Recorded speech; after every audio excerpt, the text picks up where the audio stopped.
பிரியங்கா அவர்கள் ரீசெண்டா அவங்களோட சோசியல் மீடியா பேஜ்ல லைவ் ஒண்ணு வந்திருந்தாங்க. அதுல அவங்க ரசிகர்கள் கேட்ட ஏகப்பட்ட கேள்விகளுக்கு அவங்க ஆன்சர் குடுத்துருக்காங்க. அது என்ன அப்படிங்கிற கம்ப்ளீட் டீட்டெயில தான் இந்த ஒரு வீடியோல நம்ம பார்க்க போறோம். விஜய் டிவியோட ஒன் ஆஃப் த முக்கியமான ஆங்கரான விஜய் பிரியங்கா அவர்கள் சமீபத்தில 2வது திருமணம் பண்ணியிருந்தாங்க. அந்த ஒரு திருமணத்துக்கு அப்புறம் தொடர்ந்து அவங்க பர்சனல் லைஃப்ல பிஸியா இருக்காங்க. இப்போ வரைக்கும் மிகப்பெரிய அளவுல அவங்க எந்த ஒரு ஷோலயும் கலந்துக்கல. பிரியங்கா அவர்களோட கல்யாணத்துக்கு அப்புறம் ஒரு நியூஸ் வந்து சோசியல் மீடியால ரொம்பவே வைரலா போய்க்கிட்டு இருந்துச்சு. அது என்ன அப்படின்னா, அவங்க வந்து இதுக்கப்புறம் விஜய் ஆங்கரிங் பண்ண போறது கிடையாது. அவங்க கம்ப்ளீட்டா குடும்ப வாழ்க்கையில தான் இருக்க போறாங்க. மேலும் விஜய் டிவி இன்னொரு முக்கியமான நிறுவனம் வாங்க போறதுனால, இவங்கலாம் விஜய் டிவிய விட்டு வெளியேற போறாங்க அப்படிங்கிற மாரியான ஏராளமான விஷயங்கள் வெளிவந்து சோசியல் மீடியால ரொம்பவே வைரலா போய்க்கிட்டு இருந்துச்சு.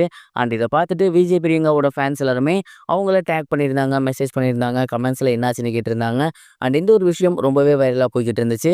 இத உறுதிப்படுத்தும் விதமா சமீபத்தில சூப்பர் சிங்கர் நிகழ்ச்சிய தொகுத்து வாங்க போறது இவங்க கிடையாது அப்படின்னும், மகாநதி சீரியலோட ஹீரோயின் தான் பண்ண போறாங்க அப்படிங்கிற தகவல் வெளியாகி எல்லோருக்குமே மிகப்பெரிய ஒரு அதிர்ச்சியை ஏற்படுத்தி இருந்துச்சு இல்லையா? அது குறித்து ரசிகர்கள் மிகப்பெரிய அளவுல கேள்வி எழுப்பவே, சமீபத்தில சோசியல் மீடியா பேஜ்ல பிரியங்கா அவர்கள் லைவ் ஒண்ணு வந்திருந்தாங்க. அதுல அவங்க என்ன சொல்லியிருக்காங்க அப்படின்னா, எத்தனையோ ரசிகர்கள் எனக்காக வந்துட்டு மெசேஜ் பண்ணிட்டு இருக்காங்க, வெயிட் பண்ணிட்டு இருக்காங்க என்னோட பதிலுக்காக. ஏகப்பட்ட கேள்விகள் கேட்கப்பட்டுட்டு இருக்கு.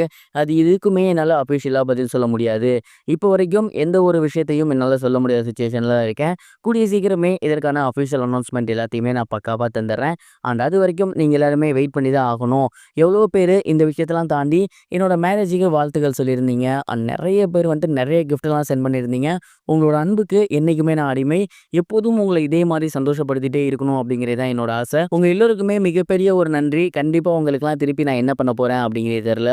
தொடர்ந்து கேள்விகள் கேட்டு வந்துட்டே இருக்கீங்க. கொஞ்சம் பொறுங்க. எல்லாத்துக்குமான ஆன்சர் கூடிய சீக்கிரமே உங்களுக்கு கிடைக்கும் அப்படிங்கிற மாரி சொல்லியிருக்காங்க. பிரியங்காவோட இந்த ஒரு பதில பார்த்ததுக்கு அப்புறம் தான் ரசிகர்கள் இன்னும் ஷாக் ஆகியிருக்காங்க. ஒருவேளை விஜய் டிவியை விட்டு விலகிருவாங்களோ அப்படிங்கிற ஒரு தாட்டும் வருது. இத பத்தி நீங்க என்ன நினைக்கிறீங்க? மறக்காம கமெண்ட் பாக்ஸ்ல ஷேர் பண்ணுங்க. இது ஒரு புறம் இருக்க, ஆக்டர் சிம்பு அவர்களோட 49வது படத்த ராம்குமார் அவர்கள் இயக்கி வந்துட்டு இருக்காரு. இந்த ஒரு படத்துல ரொம்பவே முக்கியமான ஒரு கேரக்டர்ல சந்தானத்த நடிக்க வைக்கலாம். அவர் காமெடியனா வந்தா நல்லாயிருக்கும் அப்படின்னு டீம் அப்ரோச் பண்ணியிருந்தாங்க. குறிப்பா சிம்பு அவர்கள் பேசியிருந்தாங்க. சிம்பு தான் தன்னை அறிமுகப்படுத்தினாரு அப்படின்னு சந்தானம் அவர்கள் ஓகே சொல்லிடுவாருன்னு தான் எல்லாருமே எதிர்பார்த்தாங்க. பட் சம்பளம் 12 கோடிக்கு மேல கேட்டிருக்காரு. சந்தானம் அவர்கள் மிகப்பெரிய ஒரு தொகையை சம்பளமா கேட்கவும், மறுபடியும் படத்துல அவர் சேர்றதுக்கான வாய்ப்பு கம்மியா இருந்துச்சு. பட் சிம்பு சார் அவர்கிட்ட பேச சொல்லியிருக்காங்க அப்படின்னும், கூடிய சீக்கிரமே நல்ல தகவல் ஒண்ணு வரும் அப்படிங்கிற மாரி எதிர்பார்க்கலாங்க மனைவியும் சொல்லியிருந்தாங்க. இந்த ஒரு நிலையில சிம்பு சார் சந்தானத்திட்ட பேசியிருக்காரு. சந்தானம் அவர்களுமே மிக ஓரளவு டீசென்ட்டான தொகையில படத்துல நடிச்சு குடுக்குறேன் அப்படிங்கிற மாரி சொல்லியிருந்திருக்காரு. மிகப்பெரிய கேப்புக்கு அப்புறம் சந்தானம் அவர்கள் இப்ப மறுபடியும் காமெடியனா வரப்போறாரு அப்படிங்கிறது எல்லா ரசிகர்களுக்குமே மிகப்பெரிய ஒரு ஹாப்பினஸ் ஏற்படுத்தியிருக்கு. வின்டேஜ் சந்தானத்த பார்த்தா ரொம்பவே நல்லாயிருக்கும் அப்படிங்கிறது தான் எல்லாரோட தாட்டுமே. பொறுத்திருந்து பார்ப்போம் சந்தானம் என்ன மாரியான ஒரு கேரக்டர் இதுக்கப்புறம் பண்ண போறாரு அப்படிங்கிறத. இதுவரைக்கும் கனெக்டிங் டிவிக்கு சப்ஸ்கிரைப் பண்ணனா மறக்காமல் சப்ஸ்கிரைப் பண்ணிக்கங்க. உடனடி அப்டேட்ஸ் பெறுவதற்கு நோட்டிஃபிகேஷன் பெல்லையும் கிளிக் பண்ணிக்கங்க.